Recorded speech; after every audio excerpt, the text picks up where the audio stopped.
Up in the morning with the rising sun. Up in the morning with the rising sun. Gonna run all day till the running's done. Gonna run all day till the running's done. I ate my breakfast way too soon. I ate my breakfast way too soon. I'll be hungry before noon. I'll be hungry before noon. So I crawled to the galley on my knees. I crawled to the galley on my knees. Singing CS1, CS1. Welcome in to Roger That Chronicles. Today, transitioning from the military into civilian life. Welcome in, guys. Well, thank you for having us. Thank you. Welcome to Roger That Chronicles. We're your co-host, Mike Ruffner, Marine veteran. And my name is Rick Prescott, Marine veteran. And from sunny Florida, sucking up the sun, Jason. Hello, Jason. Intro time. Are you there, Jason? We got a delay. Little technical difficulty there. it looks Always like. fun. Always fun. Anytime that you're playing with Wi-Fi in the interweb, it's great. Just a real quick thing. You guys, again, Roger That Chronicles, setting new boundaries for us here at 216. We're on Twitch. So Twitch now is, I don't know what it is. I'm too old for that, I think. But I think Twitch is a gaming platform. So we're live out on Twitch right now. So it's awesome. Awesome. So while we go through these technical difficulties, our mission is to provide a premier broadcast platform for veterans and share information of interest to all veterans and to serve our veteran community. We can be located at www.mchenrycountymcl.com, or you can email us at mchenrycountymcl@gmail.com. The last podcast we had, we talked about veterans resources and as our building steps.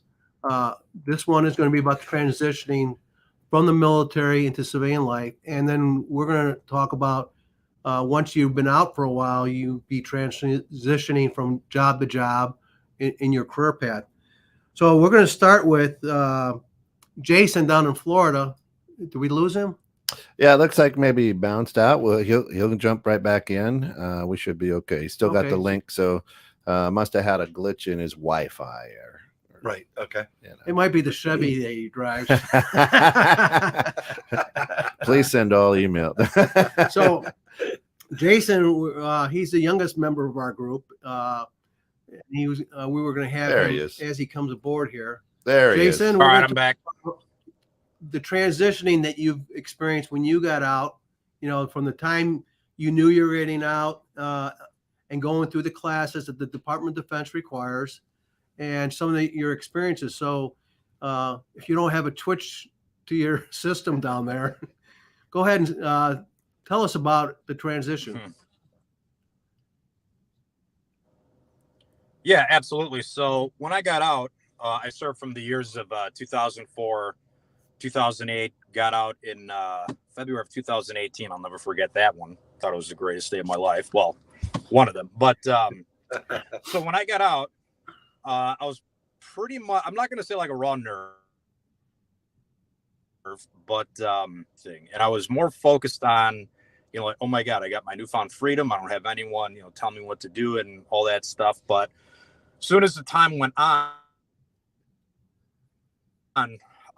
reality starts setting in that there are certain things that need to be dealt with. And I thought, like, for example, the way that I drank was not necessarily normal on how my other friends drank at that time. So I'm thinking that's completely normal, but it's not.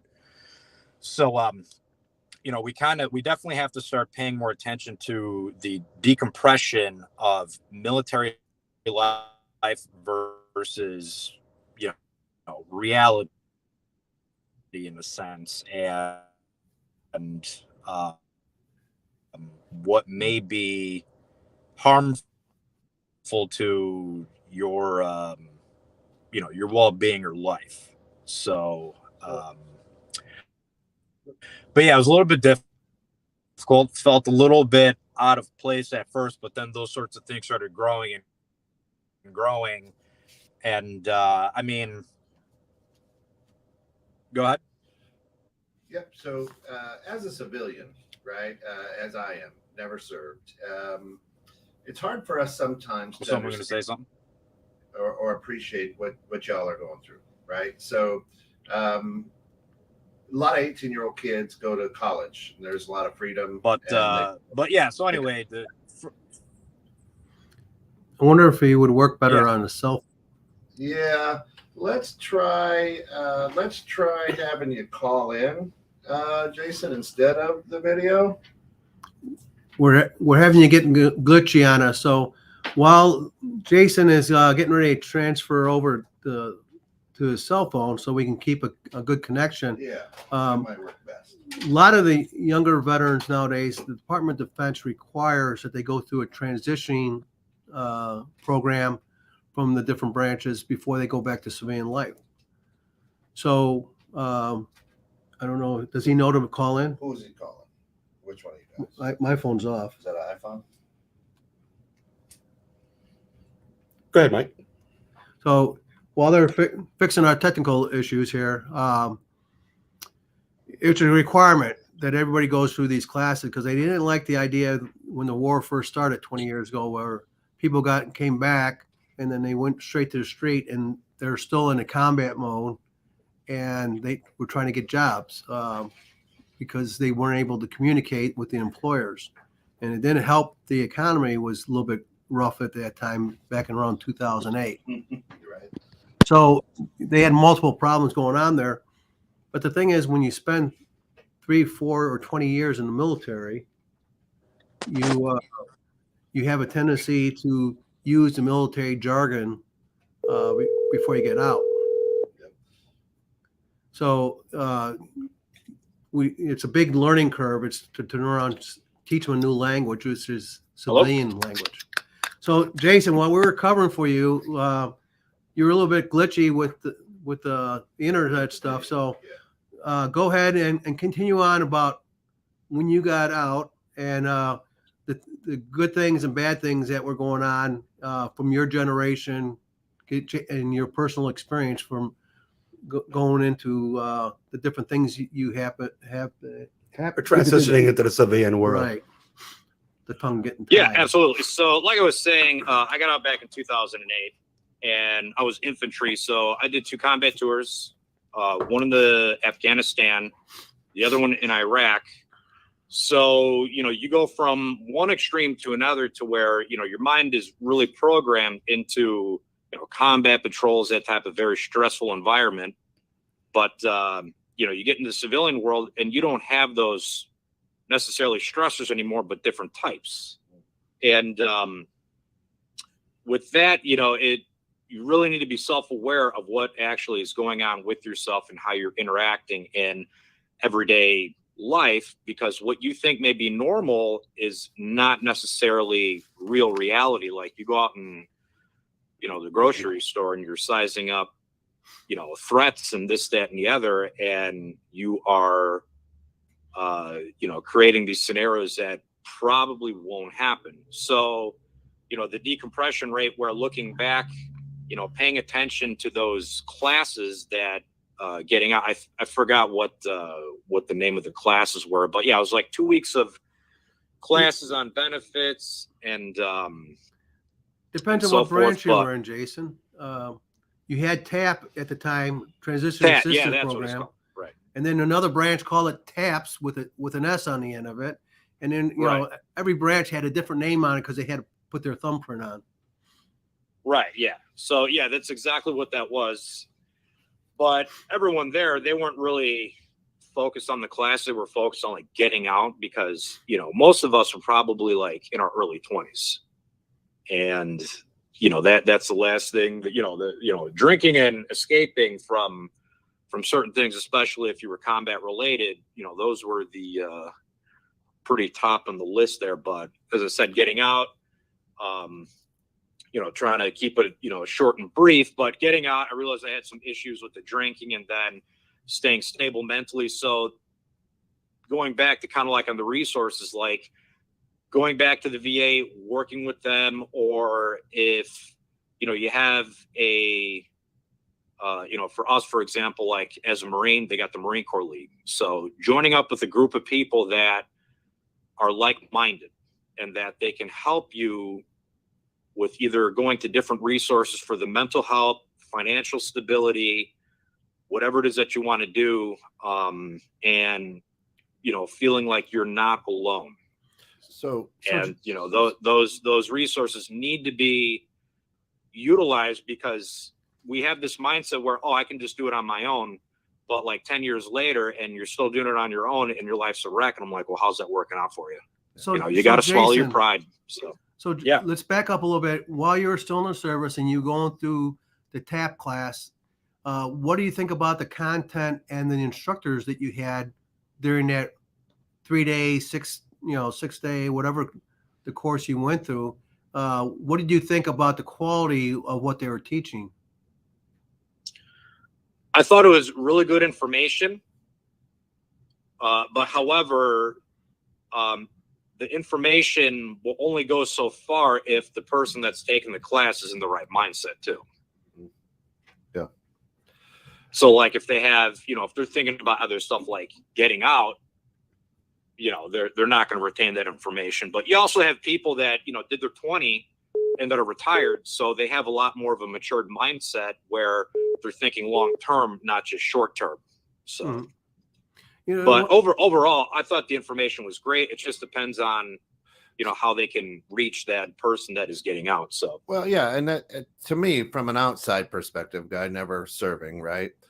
I kind of look at all the psychological stuff. You go in when you're young and you're trained, right? And the regiment of your day is, like you said, Jason, somebody's telling you need to be here when. This is when, this is when you eat. This is when, everything. And then when you're still young, so I mean you're 22 maybe, or maybe in your mid 20s, and then right. I would think, this is me, if I was there, I'd be like, shit, I could sleep in until 10 a.m. Oh yeah, that right? was one of the first things on my mind. I'm like, yeah, I get to do that stuff, but you can't do that forever. You got, reality sets in, and you gotta get a job or make something productive out of yourself. So, one of the things I saw, because I went through Great Lakes and I actually did the course twice, is that a lot of times when they get these government contractors at the different posts and camps and stations throughout the United States, is that they get somebody from the military, they spend 20 years, and then they walk across the street and they start teaching people how to get jobs. And it's like, okay, you went one government job to another, but I don't want to work for the government. Yeah. What experience do you have? And in reality, they had none. Right. The Or thing none is, that the civilian world recognizes. right. Absolutely. If you're a wizard with numbers and you could be a great finance guy, and all I look at is, well, you were a gunner. I think where the conflict comes, like you mentioned about the regimentation and so forth, being in the military. It's regimented, but a lot of people that I've talked to, where they've demonstrated during conversations or lack of understanding of it, is that they use that terminology to suggest that you were brainwashed. You didn't have to think. You were told when to eat. When you actually the amount of creativity that members of the military are able to utilize on a daily basis is amazing. Their decision-making skills and so on. They're out there. You have a 21-year-old kid that's in charge of multi-million dollars worth of equipment, whether that be tanks, trucks, artillery pieces, or whatever the case might be. And you don't have people telling you what to do all the time. You're actually managing it. So you have to make certain that when you're during a training exercise, you're taking all your students out or whatever. In Army, in my case, you had to think about, okay, I need the bullets. I need the guns. The guns need to be functional. Yeah. Everybody has to have food. We need medical on board and so forth. You're making all of these decisions as a 21-year-old kid. And so, and the officers and your higher ranks, they'll come by, and once you have everything in place, they'll come by and they'll multi-manage in the sense that they'll check every backpack, make certain that you got your socks, boots, blah, blah, blah. Yep. Okay. They make certain of it. Now, no one is going to goof it up. Right. Thing is that the transferable skills that's developed over the years, man alive. You want to talk about a young person at 24 years old or what, when they get out of the military, they're organized. Yeah. And they know how to organize others, and they know how to get things done and to move other people into action. Those are transferable skills that are never talked about. Civilian community, people in the civilian community, they don't get that. You might go to college and you're going to get the soft side of it in terms of looking at the numbers and the Excel documents and so forth. You're going to write papers, and yeah, you learn how to think, but not in the same class. So really some of the transitioning then is helping us non-military people understand that, because I've hired a bunch of people, and I'm looking at a 22-year-old kid who got their bachelor's degree going, okay, I'm going to start you because, well, you haven't done much. I could look at the same 22-year-old kid who's had military experience, but I'm still thinking 22-year-old kid, not a lot of experience. Exactly. Right. Well, and the thing is, when they get out, and whether you go to a veterans organization, but the Department of Labor has veterans in place at the unemployment offices. Mm-hmm. And one of the first things they should do within first week or two of getting discharged, is to visit one of these offices and meet the vet rep. And that's the slang that we use. Yeah. And the thing is, the vet rep, if they're really worth their salt, they'll help that veteran translate what they did, whether it was Navy, Air Force, Army, Coast Guard, Marines. They'll turn around, take what they did, and use civilian terminology in building their resume. On this other side of the coin, when we meet with employers to help get that vet the job, we kind of break down and explain to the employers what their job really means. An example would be, somebody that was in the Army or the Marines and they worked on tanks. Well, they kind of roll their eyes when they got that vet in front of them, but that's a diesel equipment. And guess what? It doesn't take that much for them to go from that to a tractor trailer. Right. Diesel is diesel, no matter what you look at it. It's just that when you're on a ship, it's a freaking big diesel, where a tank is not as big. Well, the last time we were here, we were talking about submariners, and how this one guy I worked with put together this entire very complicated oxygen transfilling operation. And how did you learn that? I just figured it out. I was in the submarines. Oh, okay. These guys, they figure out things. They can figure out the science before an engineer could. And this guy put together a transfilling operation that was able to pump out 1.4 million cylinders a year, and then never have a problem with it. Never even had a glitch. Now, to me, it's all well and good, but if it's that easy, we haven't figured it out. I mean, there's still too many people who are struggling with transitioning from the military life to quote unquote civilian life. And there's a lot of reasons for that, I suppose. You want to get into that at all? Yeah. The thing is one is talking, how to talk to civilians, because look at it. They don't know what the crap you did. Right. And the thing is, we're adaptable to any situation, but we have to turn around, what do you turn around and basically have to realize that you're not all that you can be. I don't care if you're a 4-star general and you got out, doesn't mean squat on the outside what you did, but you got to show them you have the soft skills that corporations really need. You can't go to college and get the soft skills of leadership, organizational skills, and things of that sort. And quite frankly, most people in the military, they can multitask. It's not just a female thing where, women are known for multitasking because they're raising kids and stuff. In the military, you got to multitask in everything you do.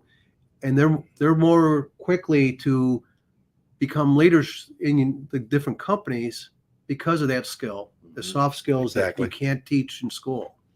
The problem, I think. Yeah, and go ahead, Jason. Sorry. Okay, yeah, sorry about that. So, yeah, to piggyback off of what Mike was saying and also with getting out, and let's say like someone was infantry, and then I'll hear like, well, how do I translate those skills? Like, well, it's pretty easy. in a sense, because infantry is nothing but quick, fast thinking and leadership principles. Doesn't matter if you're, the saw gunner or, the marksman or whatever, you are a leader because anything is always changing, especially in a combative environment. So you have to figure out ways on how to adapt to those situations. So when you're putting that in a resume, it's like, well, I was, the leader of a group of, small unit leadership, thinking under pressure, figuring out solutions to problems, and especially the fact that when there is pressure being added to the scenario, when there's a problem going on, it makes that much more intense. So if you're taking that to the civilian sector and you have a problem that needs to be fixed, you're already pretty acclimated mentally to that rigor. So keeping it in simple terms, putting that on a resume, and from my experience when it came to getting jobs, keeping the resume very short and sweet, but having a proper person show you how to do it. But when they see that leadership principle in there, they love that. And I hear from some veterans are like, "Oh, nobody wants to hire veterans." All it's like, no, that's not true whatsoever. Exactly. The trick I found in doing the job on helping veterans is use the terminology that they had while they're in the service. And it took me a while for the Air Force, but I knew everybody else. But Right. being a grunt myself is that we always use operations order, 5 paragraph order. That's our order of battle to go into combat. Right. But it still applies today. I've used it since I retired. I used it when I was selling a house. I even used it for my second divorce. That situation is you get divorced. Guess what? What's my mission? Make sure she doesn't clean my clock. And then everything else fell in line. But the Army and the Marines both use operations orders. So when I talk to a soldier, it's like, oh yeah, I did do that stuff when I was in. Well, guess what? Use that formula in what you do in trying to get a job. And when you're at that job and they throw something at you, use that same operation order to get yourself in. And then with the sailor, plan of the day. Every ship, Coast Guard or Navy, they have a plan of the day, and it goes from midnight to midnight on what's going on. That's their way of organizing things on a ship.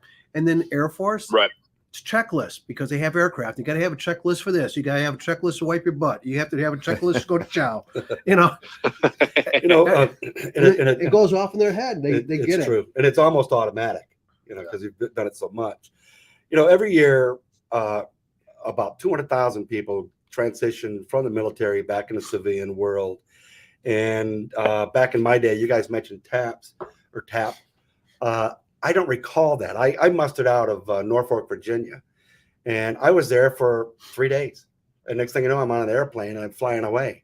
And I didn't have a transition out. They didn't even talk about it, even though they had it. Well, but a lot of guys and gals get out, to try to reorient themselves back in the civilian world for a number of reasons, whether it be education, employment, health, finance, relationships, or whatever.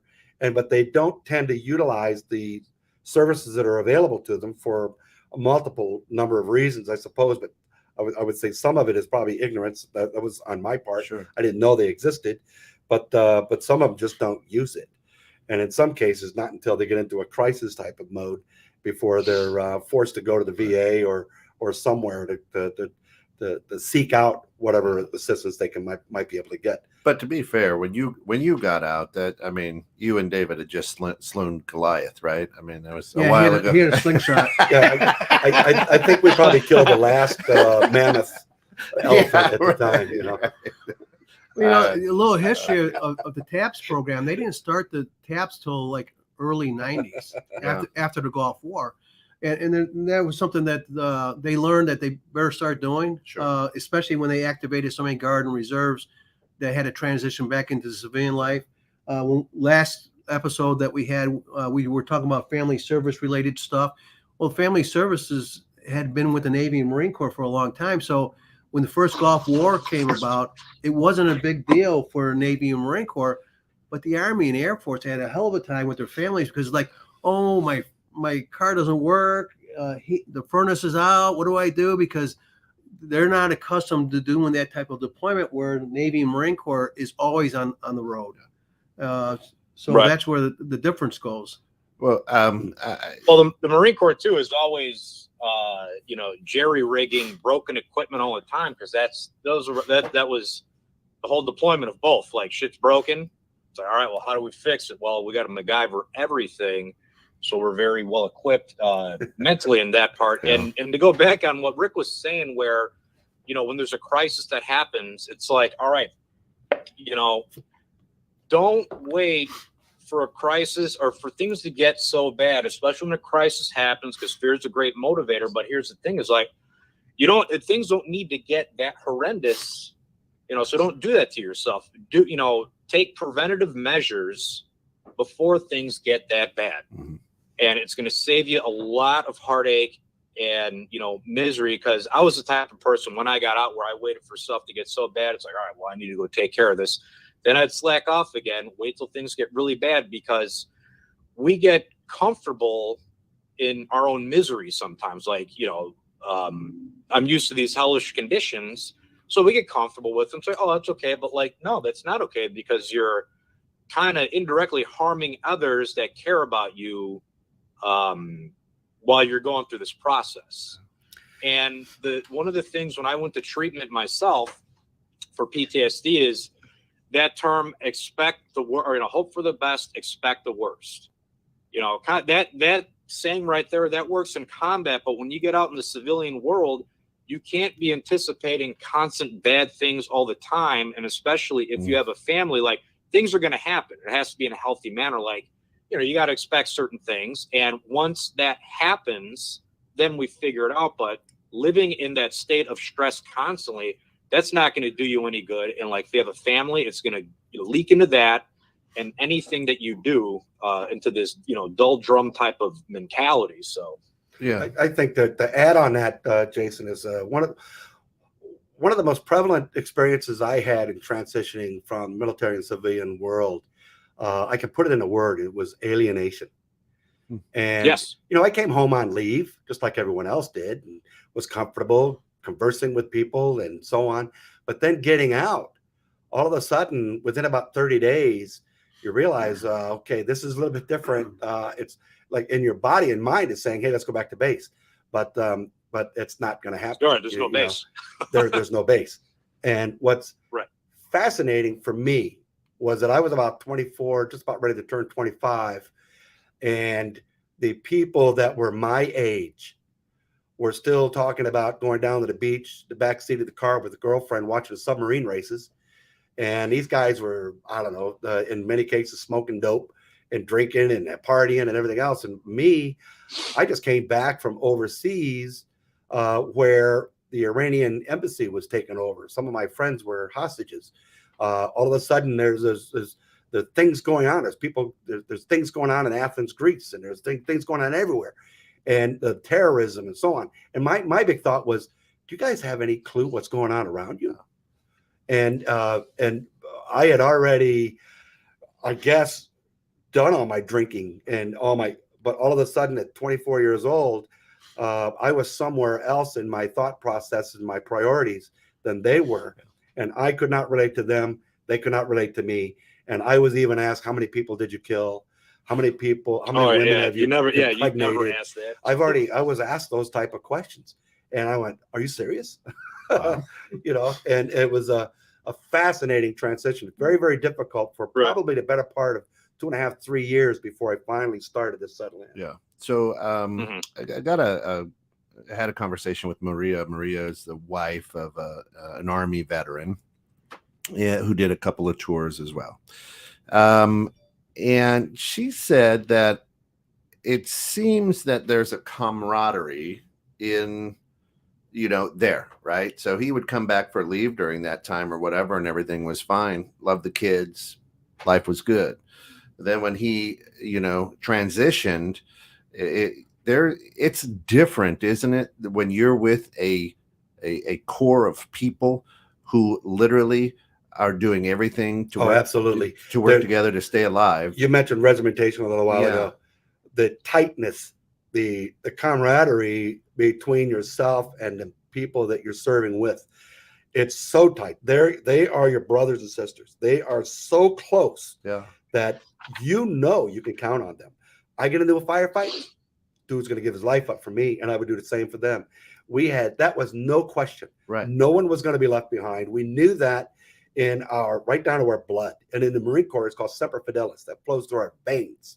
Still does. Okay. And the fact of the matter is, and all of a sudden you get out of the military and you got the Republicans hating the Democrats and vice versa. Yeah. And you got, this one talking about that one, and you get a job and everyone looks at you and they're putting you down or they're putting each other down. There's no loyalty. There's no, that's where the alienation comes from. Yeah. And when I'm talking about alienation, the shock of that is like a cultural shock that's beyond anything that a military person experiences. And in some cases, even the VA back in about 2019 did a study on that. That was a factor in terms of veteran suicide. As crazy as that sounds, that's one of the factors. But the reality is, Jason used the term the reality. Between the military life and all of a sudden you're in a civilian world is reality. We always call the civilian world or back home the world. And so our reality in the military, that was the reality. That was the reality. And all of a sudden we come into this chaotic environment. That's not reality. And that's not our reality. Well, and that it goes in where the military, it's black and white. It's right or it's wrong. It's you do this or you don't do this. But when you get into what we call the silly civilians, now you got this gray matter.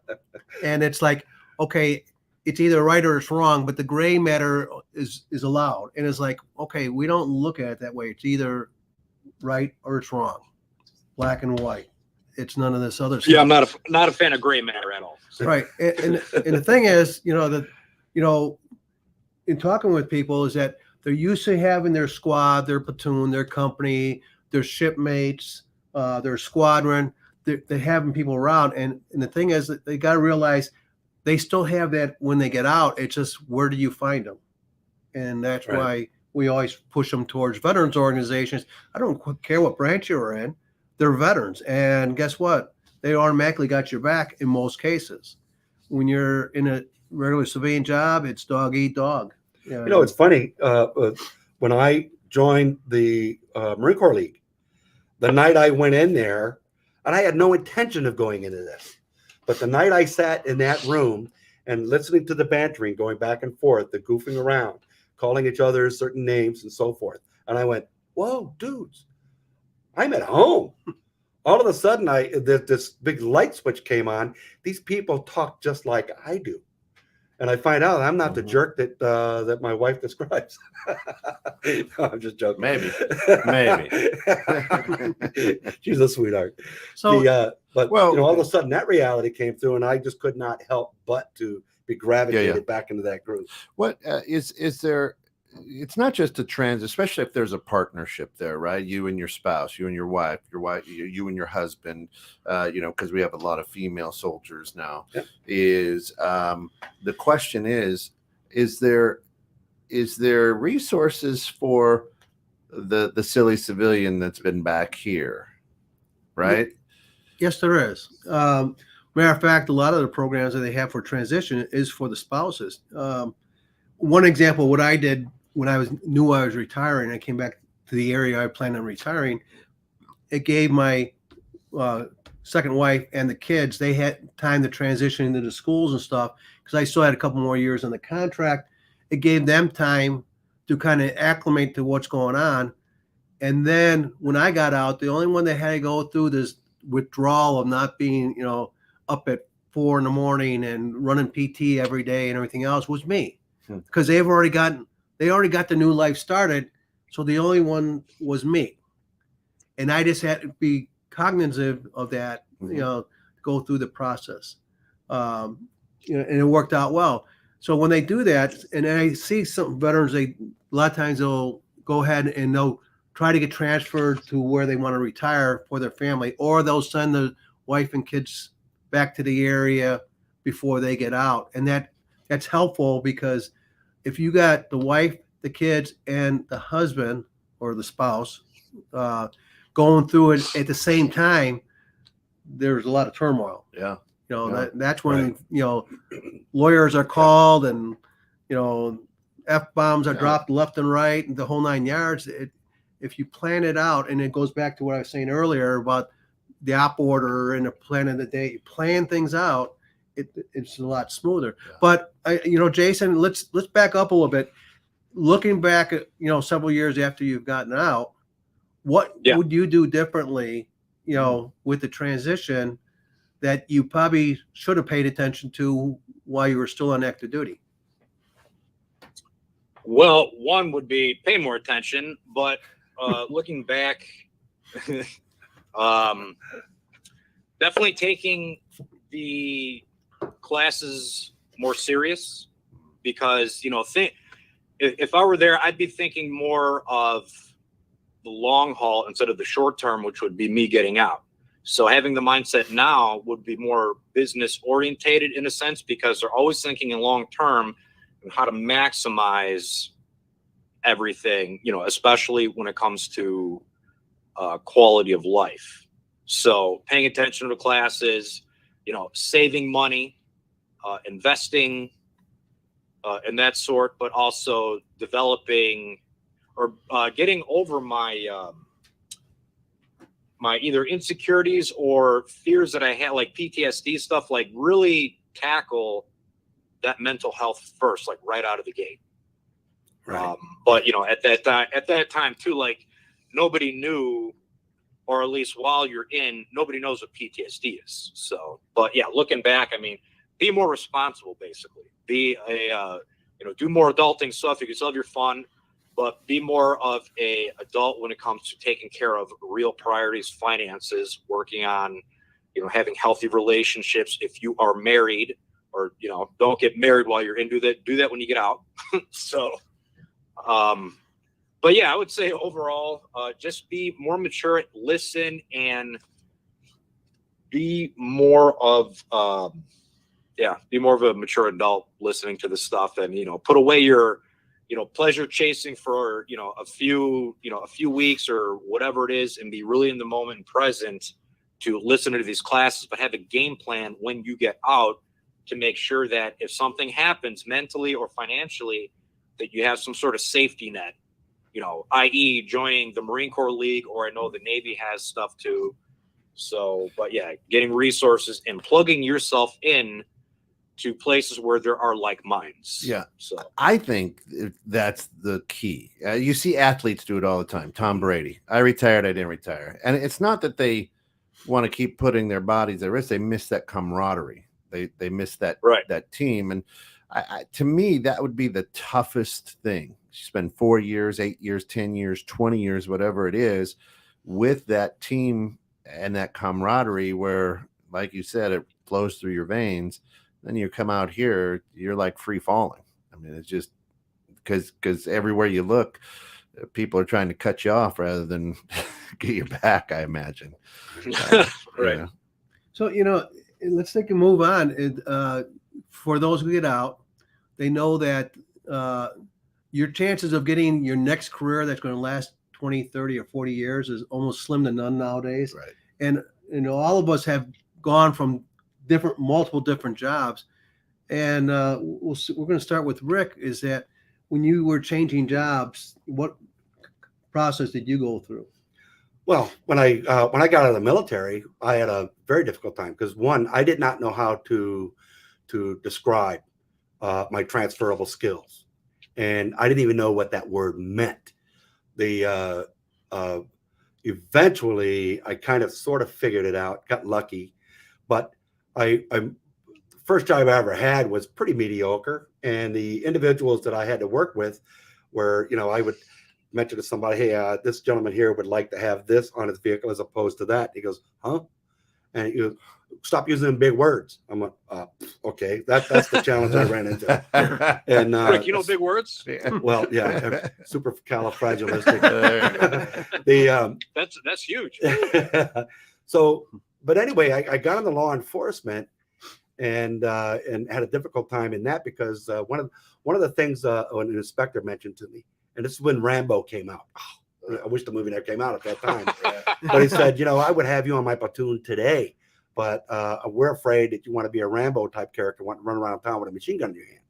So once I got around that, I got into law enforcement and absolutely loved it. But then I transitioned from, retired from that, moved back to the U.S. because this was outside of the U.S. And then it was a matter, because no one knows me here now.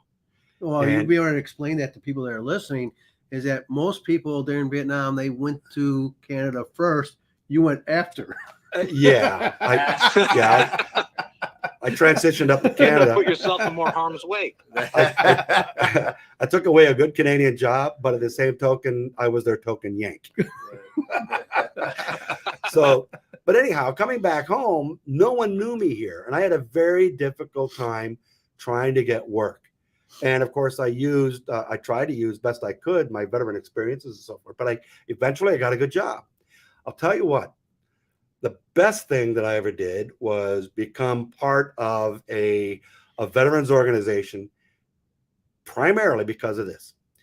That veterans organization is not just made up of 1 or 2 people. It's made up of 150, 140 in our case. And you have people from all walks of life, variable ages and careers. And the next thing you know, I am put through a process with this gentleman. I'll give his first name, Dan. Next thing you know, he's a psychiatrist. And he was able to help me put together a resume, knowing his psychiatry, right down to understanding of the font that the person is going to be looking at. And he utilized a multifaceted version of a marketing document for a resume, as opposed to just a simple functional resume. Most resumes are circle filed. But in this particular case, once I had that resume put together, because of the resources that I managed to be able to pull through as a result of the associations I made with the veterans organization, that resume, once it was made, I never did not get an interview. Everyone that looked at that resume, all of a sudden I'm in the doors getting interviews. The rest was up to me. And so I got jobs. I got great jobs as a result of just being able to express those transferable skills that I otherwise wouldn't have been able to do. And it took me a long time to figure that out, but it wasn't just me. Once again, it took a team, and a team of veterans that understand your psychology, and they put you in front of the right people that understand what it is to describe transferable skills into a job function. And the next thing you know, once you're in that job, you do really well because of your transferable skills. I love it. Yeah. That was my experience. So networking was key. Networking was a huge aspect of it. It would not have worked if I would have just tried to do this on an individual basis. It would have been very challenging. But I got lucky, and I got lucky in the sense that I managed to be able to join an organization that was already well networked, and they wanted to help. They wanted to see you succeed. So good thing. You know, I would think those who look at things half empty, if you know that somebody's going to tell you no at a job, and you're going to have to, get 100 interviews to get one yes. Right. Well, get the 99 out of the way, because that yes is going to come. Right, you exactly. don't do anything.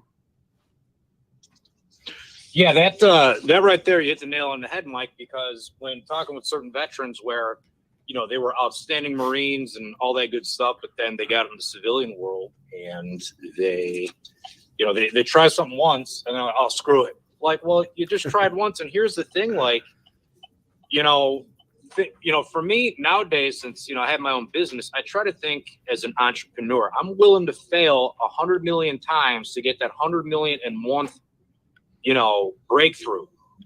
So if you have that type of mindset, it's basically only a matter of time until you either get the job or that stroke of luck, which, for me, I don't really believe in luck. I believe you create that stuff, but you just keep going and going and going. And then eventually you are going to get that job or that target goal that you are looking for. And if it's not that, then it's something better that you just don't see just yet. So, the sweet part of this, having Jason, that impervious mindset.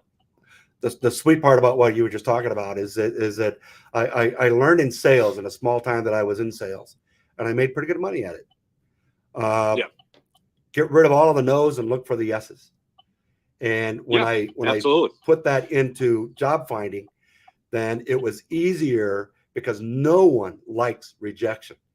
We selected somebody else, and that can have a major impact on someone's psychology, their feeling of self-worth and so forth. But in my particular case, I stayed motivated, even if I had to brainwash myself. I just said, you know what? No problem. Then you weren't the right one for me anyhow. We're moving on. And I found those yeses. And I'm glad that happened, because when the yeses came along, it was the good fit. You know, and like you said, when it said came to brainwashing, like, absolutely, you got to wash your brain of all that BS, because, like, yeah, we're afraid of rejection, and that's the natural part of life. But here's the thing: is that they're not rejecting you on a personal level. They're just like, nah, I ain't got time for that, or whatever. So if one does not become afraid of somebody saying no, and then eventually you get that yes, it's like, all right, great. So it just basically stuff rolls off your back. You don't take things personally. And that's what I try to tell a lot of some guys that I've either served with or they're going through a hard time. It's like, well, they said no. I'm like, well, yeah, probably 90% of the time people are going to say no, but it's always at 10%. So, like, you said, look for the yeses and expect the fact that that 10% will say yes. And that's probably quality that is sitting there within that 5 or 10%. So can't be afraid of rejection. But again, too, it's easier said than done, because that's a skill that needs to be developed. Just like, when we go to combat or war or something like that, we purposely add that stress and training so we start becoming acclimated to it and we function better. That's the same kind of principle. You just take that whole combat thing out of the equation, and the no, someone telling you no or rejection is kind of like that combative zone where, yeah, after a while, you get that feeling where it's like, oh, it kind of sucks, but you keep doing it over and over again. And it's like, okay, whatever. Like, I don't care what that guy thinks. Like, it's actually very liberating, because you don't have an emotional attachment or a judgment to somebody telling you no. And then when somebody finally you come to up and they says yes, it's like, well, it was only a matter of time, and it was well worth either it was well worth the wait or the stuff or crap that I had to go through in between, because that's character building right there. You're doing things that are uncomfortable till they become comfortable, and that's how you become successful, and also have a great mindset when it comes to transitioning into the civilian world. Because just because you're out of the combat zone, life doesn't stop. You're going to go through new challenges, but switching your mindset into this is actually building my character, and I had no idea all this time. So you turn that into a major positive. But again, you get people that are actually comfortable living in misery, and I'm like, then I can't help you then, because you like living like that. So, and it's unfortunate some veterans love doing that too.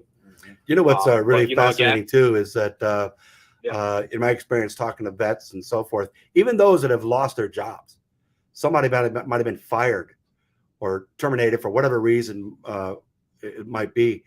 But in most cases, when it comes to a veteran, in most cases, it's the best thing that ever happened to them, because they move on and they get another job, and they already know what they want or what they don't want, what they'll tolerate and what they won't. And they get into a job that's a better fit, because now they're making wiser decisions. And it ends up being the best thing that ever happened to them. Thank you for firing me. But what's awesome too is I reached retirement.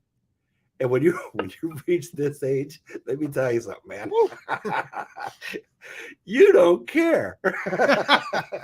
No, so that's super liberating, right? I know you don't care if you get rejected or whatever. My biggest terminology, the biggest phrase I use now. Excuse me, you're cutting into my fishing time. See ya.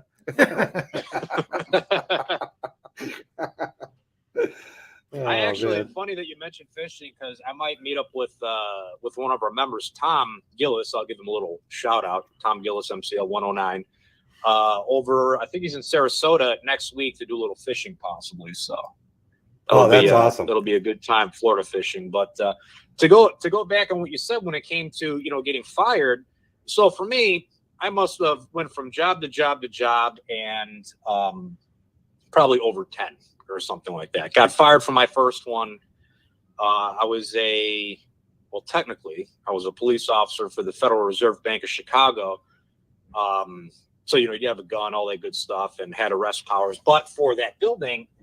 And I got fired because I kept showing up late, drinking, all that stuff. But that was one of the best things that ever happened to me, because it let me know that I am wasting my time, sitting at this job, just, searching through people's articles to make sure there's no bombs or threats and all that.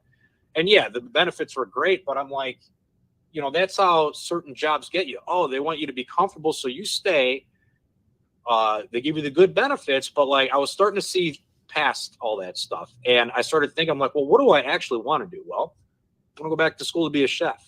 I want to get into fitness and martial arts and all that stuff, do things that make me happy and not what others think I should be doing as, sitting at this job, getting paid halfway decent. But I'm like, no, I'm wasting my time. So taking a plunge into the unknown and going back to school and to do my own thing. And, I don't like bosses. So it took me about like 10, 12 times to finally realize that I like working for myself and being my own boss. So now I have my own job doing food truck style stuff. Do a shameless plug to Semper Fi Chef in McHenry County, doing barbecue.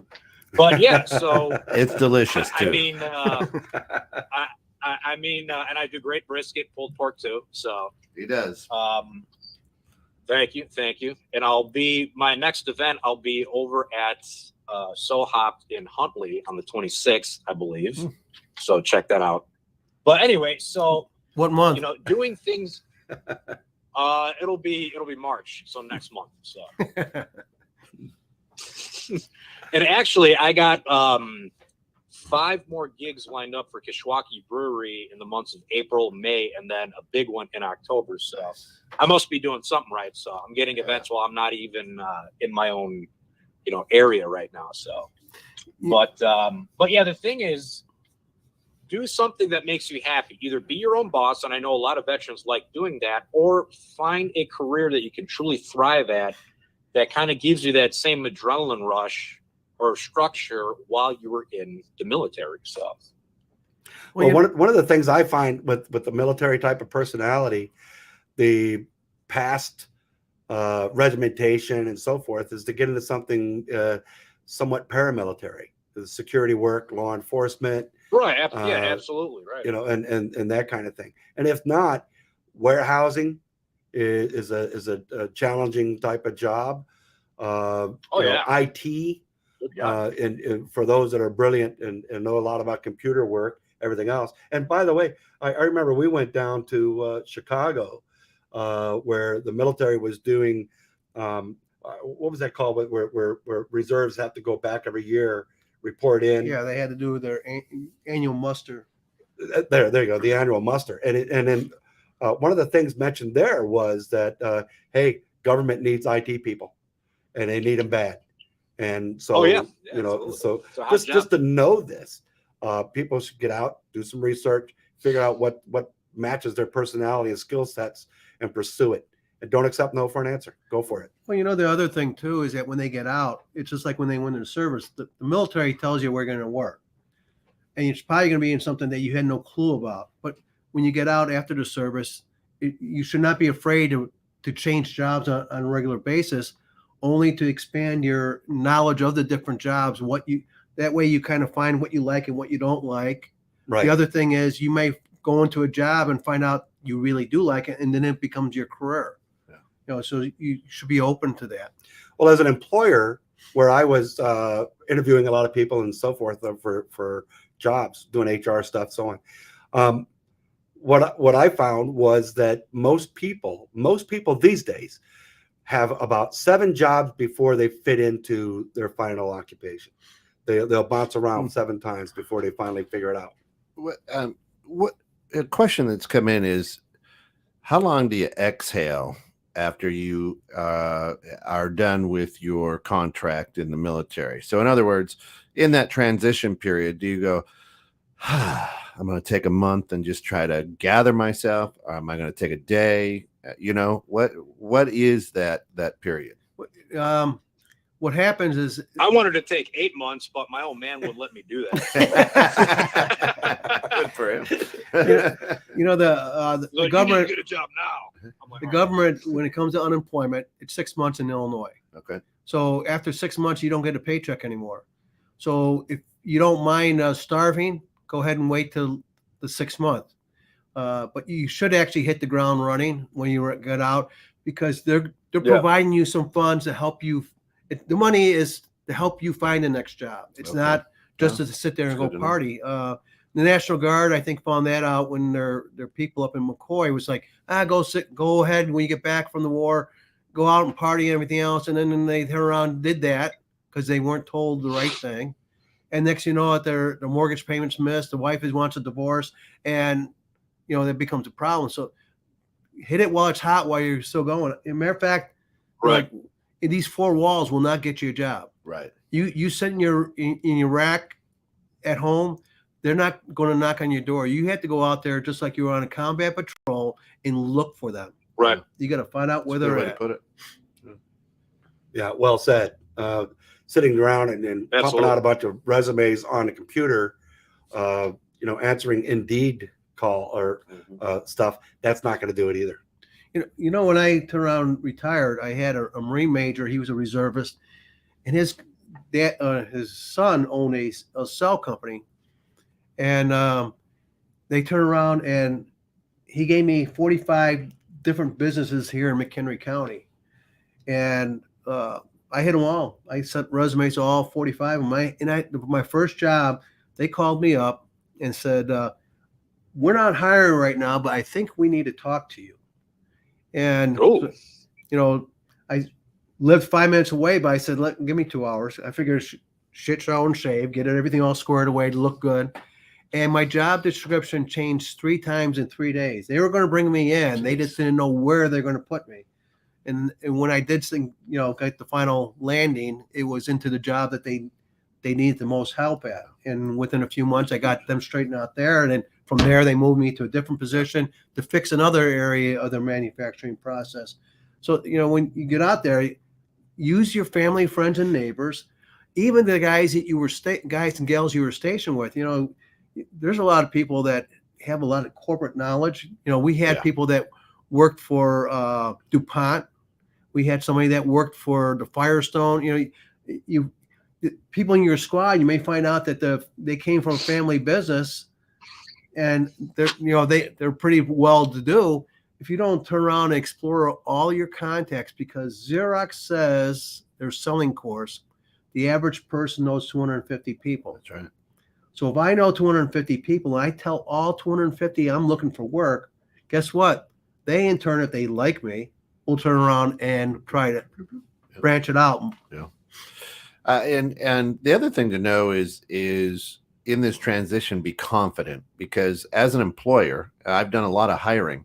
There are advantages and tax advantages and things for businesses to hire veterans, so I know a lot, we all kind of go in with our shoulders down, because we're afraid of that rejection. But truth be told, there are a lot of companies out there who'd rather hire a veteran. I've run into that in most cases. They find out you're a veteran. Yep. Ooh, let's talk. Absolutely. Yeah. Well, and the biggest thing is when you go into the job interview as a veteran, they don't want to hear about your problems. Correct. They don't want to hear about, they might get involved in a story later on, but they don't want to hear about the kid's problems, anything. They want to hear about how you're going to make them money. That's right. You got to, and when you That's go right in there. there, you're going to go in there with the thing is, I can help your company grow. But if you go in there get whiny about stuff that happened, then you haven't gotten control of your issues that you have.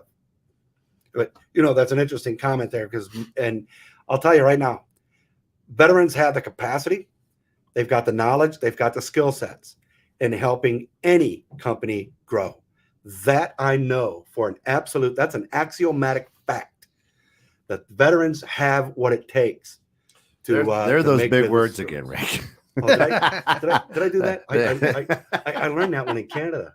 Hey? I learned that. Yeah. All right. So as Sorry we- about Also, that. too, if you have a disability rating, depending on what job it is, especially like if it's a government one, you actually get points for that. So like a preferred thing. So when I was working briefly at the VA, if you have some form of disability rating, that actually puts you in a higher spot for the hiring process and interview Right. process. So, Right. and So- you know, so but, as you know, we- when I'm talking to vet, I'm sorry, go ahead. Yeah, I was going to as we're getting ready to close here. Our next podcast, we're going to talk about, if you're thinking about starting a business, and we'll Right. cover some things, what you have to do to get together, and at some point we'll bring some business leaders in that actually did that. Right. Awesome. We can be located at www.mchenrycountymcl.com, or you can email us at mchenrycountymcl@gmail.com. Thank you for being with us today. Yep. And if I might, don't forget tomorrow's Friday Oh. and Red Shirt Friday, RED. Remember everyone deployed. Wear a red shirt on Friday. Veterans love it. Veterans love it. Of course, this has been Roger That Chronicles.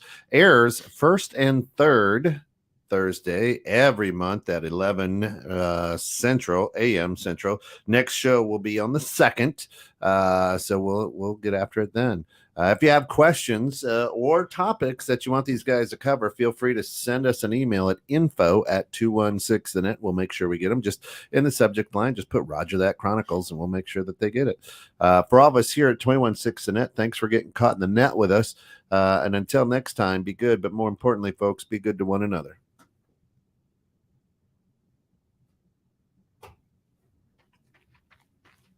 Up in the morning with the rising sun. Up in the morning with the rising sun. Gonna run all day till the running's done. Gonna run all day till the running's done. I ate my breakfast way too soon.